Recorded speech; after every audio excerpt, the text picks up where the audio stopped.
ഇന്ദുലേഖ രേണു കൂടി നമുക്കൊപ്പം ചേരുന്നുണ്ട്. RPF പോലീസ് സ്റ്റേഷനിലാണ് ഉള്ളത്, പ്രതി സ്റ്റേഷനിലാണ് ഉള്ളത്. ഇന്ദുലേഖ, അവിടെ നിന്ന് നൽകാൻ കഴിയുന്ന ഏറ്റവും പുതിയ വിവരങ്ങൾ എന്തൊക്കെയാണ്?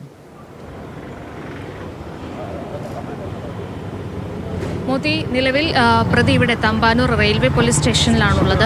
നമുക്കറിയാം, ഇന്നലെ രാത്രി ഏകദേശം ഒരു 12:30 പ്രതിയെ ഇവിടേക്ക് കൊണ്ടുവരികയായിരുന്നു. രണ്ടാം ഘട്ട മെഡിക്കൽ പരിശോധനയും നിലവിൽ പൂർത്തിയായിട്ടുണ്ട്. പക്ഷേ പ്രതി നിലവിൽ ഇതുവരെ കുറ്റം സമ്മതിച്ചിട്ടില്ല എന്ന് തന്നെയാണ് നമുക്ക് മനസ്സിലാക്കാൻ സാധിക്കുന്നത്. നമുക്കറിയാം, ഇന്നലെ തന്നെ പ്രതിയോട് നമ്മളുടെ റിപ്പോർട്ടർ അമൽ ആവർത്തിച്ച് ചോദിക്കുന്നുണ്ടായിരുന്നു, മെഡിക്കൽ പരിശോധനയ്ക്ക് കൊണ്ടുപോയപ്പോൾ നിങ്ങളാണോ ഈ പെൺകുട്ടീനെ ചവിട്ടി തള്ളി താഴേക്കിട്ടതെന്ന് ചോദിക്കുമ്പോൾ അയാൾ ചോദിക്കുന്നുണ്ടായിരുന്നു, എനിക്കവരെ അറിയില്ല, ഞാൻ പിന്നെ എന്തിനാണ് ഉപദ്രവിക്കുന്നതെന്ന് പ്രതി ആവർത്തിച്ച് പറയുന്നുണ്ടായിരുന്നു. നിലവിൽ ഇപ്പോഴും പ്രതി കുറ്റം സമ്മതിച്ചിട്ടില്ല എന്ന് തന്നെയാണ് നമുക്ക് മനസ്സിലാക്കാൻ സാധിക്കുന്നത്. മാത്രമല്ല, ഇന്നലെ പ്രതിയെ പിടികൂടിയ, നമുക്കറിയാം, ദൃക്സാക്ഷികളായിരുന്നവർ ചേർന്ന് പ്രതിയെ പിടികൂടി പോലീസിന് കൈമാറുകയായിരുന്നു. അവർ പറയുന്നത് ഇങ്ങനെയാണ്, അതായത് കൂടെ ഉണ്ടായിരുന്ന പെൺകുട്ടിയും ഇതേ മൊഴി തന്നെയാണ് നമ്മളോട് പറയുന്നത്. അതായത് ഇവർ രണ്ട് പെൺകുട്ടികൾ തിരുവനന്തപുരത്തേക്ക് യാത്ര ചെയ്യുകയായിരുന്നു.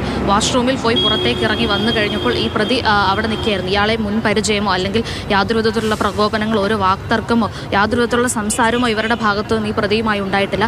യാതൊരു പ്രകോപനവും കൂടാതെ വാതിലിനടുത്തേക്ക് നിന്നിരുന്ന പെൺകുട്ടികളിൽ ഒരാളുടെ നടുവിന് ചവിട്ടി ഇയാൾ പുറത്തേക്ക് തള്ളിയിടുകയായിരുന്നു.